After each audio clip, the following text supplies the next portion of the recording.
మానవత్వమే దైవత్వంగా ఆకలి ఉన్న వారికి ఆకలి తీరుస్తూ, అనాథలకు అండగా నిలుస్తూ, సమాజంలో తమకంటూ గుర్తింపు తెచ్చుకున్న ఒంగోలులోని శివం ఫౌండేషన్‌లో ప్రస్తుతం ఉన్నాం. ఇక్కడ ఒక ఆశ్రయం కూడా ప్రస్తుతం ఉంది. ప్రస్తుతం ఈ వృద్ధాశ్రమంలో ప్రస్తుతం ఉన్నాం.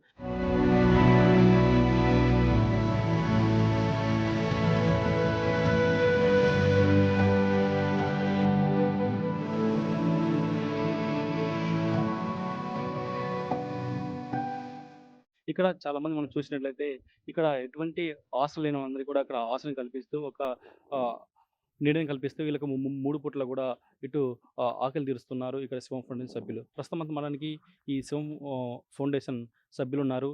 అసలకు ఈ శివ ఫౌండేషన్ ఎందుకు పెట్టాల్సొచ్చింది? ఏంటనేది కూడా ప్రస్తుతం సభ్యులతో ఒకసారి మాట ప్రయత్నించేద్దాం. ఒకసారి చెప్పండి ఈ ఫౌండేషన్ మీరు ఎందుకు పెట్టాలనుకున్నారు? ఏంటి మీలో? మిత్రుడు గొల్లపూడి శ్రీహరి శివం ఫౌండేషన్ ఒంగోలులో స్థాపించే ముందు చెంకుర్తిలో వాటర్ ప్లాంట్లు ఎన్నో సేవా కార్యక్రమాలు చేస్తామన్నాడు. దానిలో భాగంగా 2 సంవత్సరాలు ముందు ఒంగోలు నగరంకి వచ్చి పేదవాళ్ళకి, అనాథలకి, ఆచికులకి అన్నం పెట్టాలన్న ఆశయం ఇక్కడ ఒంగోలులో పెట్టాలని చెప్పిన మీదట మా మా మిత్ర బృందం కలిసి వారికి సహాయ సహకారాలు అందిస్తున్నాం. ఆయన మొత్తం ఒంగోలు నగరంలో ప్రతిరోజు ఎండొచ్చినా, వానొచ్చినా, వరదొచ్చినా ఈ రోజుకి 2 సంవత్సరాలు దాటి ఇంక 2 నెలలు అవుతా ఉంది. ప్రతిరోజు నిత్యం 300 మందికి నగరంలో సంచార వాహనం ద్వారా తిరిగి పేదలకు అన్నం పెట్టి, కడుపు నింపి మానవత నింపుతున్నాడు. చాలామంది ఒక పూట అన్నం పెట్టి, రకరకాలుగా పెట్టి ప్రచారం చేసుకునే ఘటనలో ఆయన ప్రచారానికి దూరంగా ఆయన శివతత్వమే నా లక్ష్యం అనే ఉద్దేశంతో చాలామంది పేదలకి ఆయన అండగా ఉండి ఒంగోలు నగరంలో పెట్టడం అనేది సాధ్యం పని కాదు. ఈరోజు ఆయన ఎక్కడి నుంచి ఈ ఆర్థిక సాయం అందుతుందో ఆయన సొంత నిధులు తెస్తున్నాడు కానీ ఎవరిని అడగకుండా కూడా చాలా కాలం ఈ కార్యక్రమం చేశాడు. మేము జనానికి చెప్పేది ఏంటంటే ఒంగోలు సంతపేటలోని ఈ శివం శరణాలయంలో వృద్ధులందరూ వాళ్ళందరికీ 3 పూట్ల అన్నం పెట్టి ఆశ్రయం కలిగించి బాగలేకపోయినా కూడా ఒక తండ్రిలాగా వాళ్ళని ఆయన ఆదుకోవడం అనేది మానవత్వం కూడా చాలా మంచి కార్యక్రమం. శివం ఫౌండేషన్ వ్యవస్థాపకులు హరి ఉన్నారు. చెప్పండండి. మీకెందుకు ఈ ఆలోచనొచ్చింది? మీరు రోజుకి ఇప్పుడు ఎంతమందికి మీరు ఇక్కడ ఈ ఆకలి తీరుస్తున్నారేంటి? సమాజ సేవయే సర్వేశ్వరుని సేవయ అనే నినాదంతోటి సమాజానికి నా వంతు సేవ చేయాలనే సంకల్పంతో శివం ఫౌండేషన్‌ని గత 7 సంవత్సరాల క్రితం స్టార్ట్ చేయడం జరిగింది. ఈ శివం ఫౌండేషన్ ద్వారా స్లమ్ ఏరియాస్ ఎస్సీ, ఎస్టీ, బీసీలు ఉండే ఏరియాల్లో ఫ్లోరైడ్‌తో సమస్యతో ఇబ్బంది పడుతున్న పేదల కోసం రక్షిత మంచినీటి ప్లాంట్లు ఏర్పాటు చేయడం జరిగింది. శివం ఫౌండేషన్ ఉచిత మినరల్ వాటర్ ప్లాంట్లు 3 నెలకొల్పి వాటి ద్వారా ప్రతిరోజు సింగిల్ రూపాయి తీసుకోకుండా గత 7 సంవత్సరాలుగా పేదల సేవలో ఉన్నాము. అదేవిధంగా కరోనా టైం నుంచి ఒంగోలులో శివం ఫౌండేషన్ తరఫున వృద్ధాశ్రయం ఒకటి ఏర్పాటు చేశాము. శివం ఫౌండేషన్ పేదలకు, రోడ్ల మీద ఉండే యాచకులకు అన్నదానం చేయాలనే సంకల్పంతో శివం ఫౌండేషన్ నిత్యాన్నదాన సంచార వాహనాన్ని ఒకటి ఏర్పాటు చేసి గత 2 సంవత్సరాలుగా వర్షం వచ్చినా ఏది వచ్చినా కూడా ఆపకుండా ప్రతిరోజు నిత్యం 300 మందికి అన్నదానం కడుపు నింపడం జరుగుతుంది. అదేవిధంగా సంతపేటలో శివం శరణాలయం అనే ఆశ్రమాన్ని ఏర్పాటు చేసి ఇక్కడ 15 మంది వృద్ధులకు వారికి ఏ ఏ ఎటువంటి ఇబ్బంది లేకుండా చూసుకుంటూ వారి తరపున మేము ఆపద్బంధువులుగా నిలిచాము. అదే ఈ సందర్భంగా సెలవు తీసుకుంటున్నాను. సార్ ఇప్పుడు ఇక్కడ ఈ వృద్ధాశ్రమంలో ఇక్కడ ఉండే ఈ వృద్ధులు గాని, ఈళ్ళు ఎటువంటి ఇబ్బందులతో మీ ఇక్కడికొచ్చారు? వాళ్ళని మీరు ఎలా ఇక్కడికి చేరదీశారేంటి?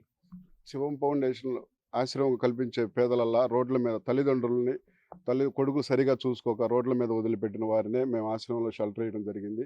ఇట్లాగా 2 సంవత్సరాల నుంచి మేము ఆశ్రమం ఇస్తున్నాము. ఆశ్రమం ఇస్తున్న వారిలో కూడా 30 మంది వరకు చనిపోయిన వాళ్ళ అంత్యక్రియలు కూడా నేనే చేయడం జరిగింది. వారందరికీ కూడా పెద్ద దిక్కుగా నేనే ఉండి వాళ్ళకి మంచి చెడులు హాస్పిటల్ కావాలని అన్నీ చూసుకుని మా ఫౌండేషన్ తరపున చూసి చేస్తూ ఉంటాము. మేడం మీరు చెప్పండి. మొత్తం కూడా ఇక్కడ వృద్ధులకు వాళ్ళ యొక్క బాగోగులంతా మీరే చూస్తున్నారు ఈ ఫౌండేషన్ ద్వారా. మీరు ఎలా ఫీల్ అవుతున్నారండి? దాతృత్వం, స్నేహశీలి, మానవతామూర్తి, అట్లాగే అనాథలకి ఆత్మబంధువు అయినటువంటి శివం ఫౌండేషన్ వ్యవస్థాపకుడు గొల్లపూడి శ్రీహరి గారికి ముందుగా మేము అభినందనలు తెలియజేస్తూ ఉన్నాం. అందులో తను చేసేటటువంటి సామాజిక కార్యక్రమాల్లో మేము కూడా ఒక సమితి అయినందుకు ఎంతో గర్వపడుతూ ఉన్నాము. అలాగే ఒక బిడ్డగా అతను ఎంతోమంది అనాథ శవాలకి దహన సంస్కారాలు చేయటం కానివ్వండి, అట్లాగే ఎంతోమంది పిల్లలు వదిలేసినటువంటి తల్లిదండ్రులని హక్కును చేర్చుకొని వాళ్ళని తల్లిదండ్రులుగా స్వీకరించి ఎవరికి వచ్చిన ప్రతి ఒక్కరికి కూడా లేదనకుండా అన్నం పెట్టడం అనేది ఎన్నో కార్యక్రమాలు చేస్తూ ఇన్ని కార్యక్రమాలు చేస్తూ కూడా ఎవరిని కూడా నోరు తెరిచి నాకు ఈ సహాయం చేయండి అడగనటువంటి అతని మానవత్వానికి దాతృత్వానికి నిజంగానే అది చాలా గొప్పతనం అని అనుకుంటున్నాం. అట్లాగే ఇలాంటి సామాజిక కార్యక్రమాలు ఎన్నో చేయాలి, ఇంకా మరెన్నో చేయాలి. ఈ సందర్భంగా మేము మీడియా తరపు నుంచి అందరినీ కోరుకుంటుంది ఏంటంటే కొంచెం ఈ సేవా తత్పరత ఉన్నటువంటి వాళ్ళు ఎవరైనా కానీ ముందుకొచ్చి ఈ ఆశ్రమానికి ఇక్కడికి వచ్చినటువంటి ఈ పేదవాళ్ళు, ఈ అనాథలు ఎవరైతే ఉన్నారో వీళ్ళందరికీ మీ వంతు మీరు సహాయ సహకారాలు అందించవలసిందిగా ఈ సందర్భంగా నేను కోరుకుంటున్నాను.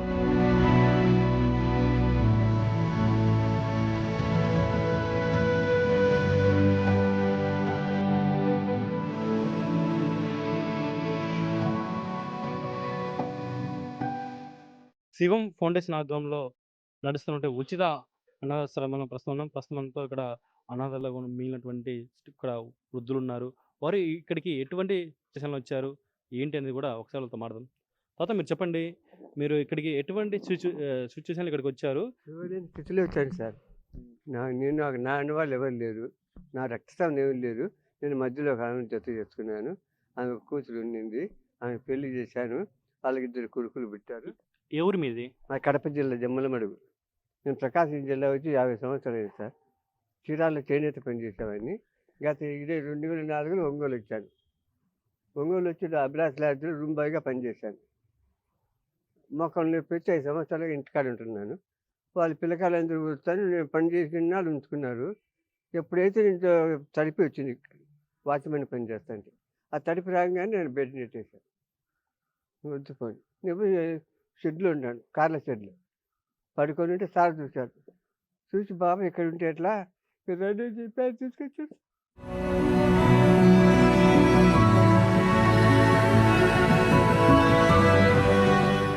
ఇంటికాడ 2-3 నెలలు చూశారు ఇంటికాడ వాళ్ళు. మళ్ళా కాదు సాగటానికి, నువ్వు వెళ్ళిపో ఇంట్లో నుంచి అని గొడ్లు ఎత్తి బయట వేసారు. ఆడమ్మ మా కాలనీలో తెలిసిన అమ్మాయి, ఒక అమ్మాయి శృతి అని ఉంటే అమ్మాయి తీసుకొచ్చి గాంధీనగర్ శివ ఫౌండేషన్ ఉంది, ఆడ వదిలిపెట్టారు. ఆడ వదిలిపెడితే నేను చూసుకుంటాను అన్నీ. ఆయనకేం పర్వాలేదు, బాబాయ్ గారికి అన్ని విధాలా నేను చూసుకుంటానని.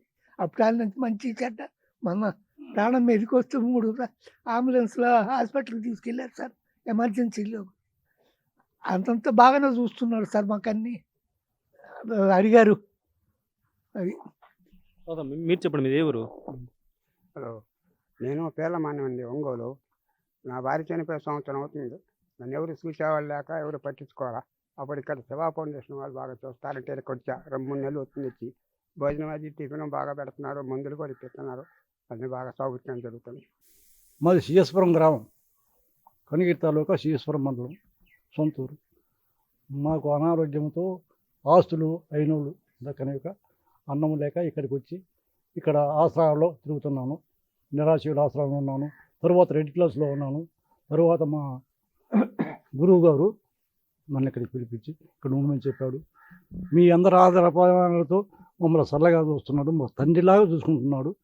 ఆయనకు మీరు అందరూ కూడా సహాయపడి ఈ ఆశ్రమం నడిపించే మార్గం చేయాలి. అవ్వ మీరు చెప్పండి, మీది ఏ ఊరు మీది? మీరు ఎప్పుడు వచ్చారు ఇక్కడికి? ఏంటి 6 నెలలు అయింది. ఏ ఊరు మీది? మాది ఆరేపల్లి, రంపచర్ల మండలం. కుమారులు ఉన్నారా? ఉన్నారు. ముగ్గురు అయ్యా. నన్ను నా డబ్బులను నూకి కొట్టి బయటికి నెట్టినారు అయ్యా. ఇంక నేను దారి బట్టి బారికి వచ్చా. ఛార్జీకి కూడా డబ్బులు లేవు. నీ బొట్టోళ్ళు ఎవరైనా ఇస్తే వాళ్ళని అడుక్కొని ఈడకొచ్చా. ఈడకొచ్చి ఈడ కూడా నాకు తెలవదు, ఎవరో ఒక ఆయన చెప్తే ఆయన దారాగా వచ్చిన. ఇక 6 నెలలు అయింది వచ్చి. 6 నెలల నుంచి చీరలు, బారలు, గుడ్డలు, రైకలు అన్నీ కూడా జరుపుతున్నాడు. నా చేత అయితే చేస్తున్నా, చేత కాకపోతే నేను పండుకుంటున్నాను.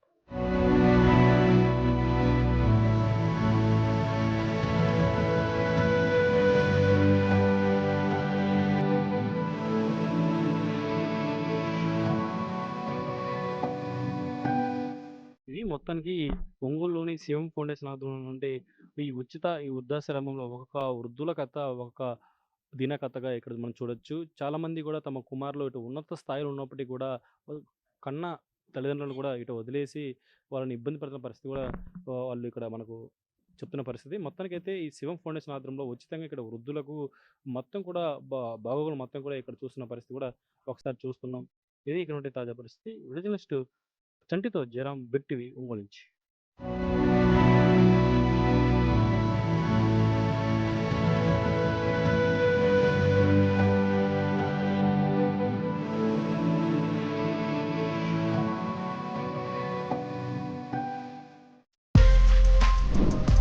For more videos like this, subscribe Big TV channel.